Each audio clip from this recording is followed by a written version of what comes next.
it's September. Labor Day weekend has passed, and that means we should start getting ready for fall, especially this year's Halloween madness. Well, it's easy to assume that the beginning of September automatically means fall and automatically means Halloween.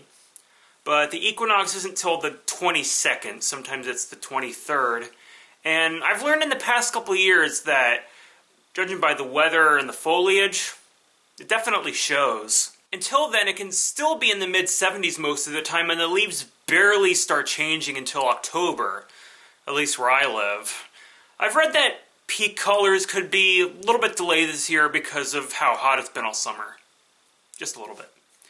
It's not exactly sweater weather yet, but we should be getting there soon. Around the end of August is when I started to see some fall and Halloween stuff in stores. Not spontaneous like in previous years, but more of a gradual rollout as it should be.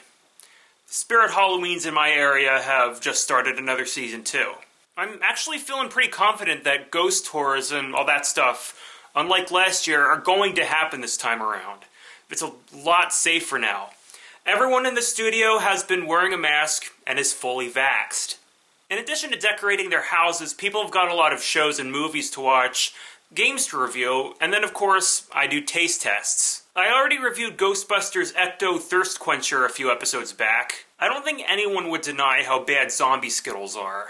But this year they're doing Skittles Shriekers, some of which, according to the bag, are supposedly so sour, they'll make you shriek. Sour things will make you pucker your lips. Not sure how these would be Shriekers, but we'll find out soon enough. At least 2 special haunted house kits are out this year. M&M's and Sour Patch Kids. Thanks but no thanks. Gingerbread houses are already time-consuming enough for me. And I suck at them big time. Movies and shows.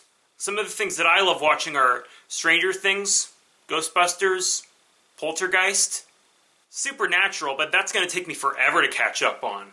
I'm only in the middle of season 2 and I started watching the show in 2019. The Netflix Castlevania series I got to catch up on too. Plus, there are movies that I still haven't watched, like The Conjuring and The Shining. Promised Neverland. That's a good anime.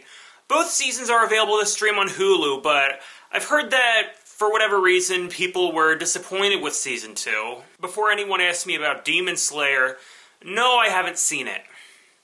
Yet. At least at the time of scripting and recording this. I should watch it. And then, of course, there's Death Note. I used to read Dead Man Wonderland too. The manga's fantastic, but the anime, as far as I can remember, is pretty disappointing. Lock and Key's a good show too, and I definitely recommend you watch the Netflix adaptation of A Series of Unfortunate Events with Neil Patrick Harris as Count Olaf. Once you watch that, you'll never go back to the movie. Because the movie is way inferior to the books. It only covers 3 of them, and it focuses too much on comedy. The Netflix adaptation, on the other hand, covers all 13 of the books, and while it has its fair share of differences, is much more faithful to them. I've got a GameCube game based on the movie that I could potentially review, though. Other games I've thought about reviewing are some Castlevania titles and Selma and the Wisps, but if I want to review that, I really gotta get off my butt and connect my Switch to my capture card. How about cartoons? Hilda certainly has its fair share of Nightmare Fuel and... Ooh! If you haven't watched Owl House, please do. It's awesome. I'm not so good at Jack-o'-lantern carver, though. Halloween candy debates. Plenty inevitable, just like every other year. Last year I talked about some haunted spots here in PA, like Constitution Drive. There's plenty more where that came from. Harmony Inn, Horseshoe Curve, and the chilling story of the boy in the box. I guarantee I'm going to be telling stories all throughout Halloween madness. And I have a feeling that most of these stories are true, and they're really not for the faint of heart, so keep that in mind. In the meantime, remember to like, favorite, subscribe, hit that notification bell, and I'll see you in the next episode.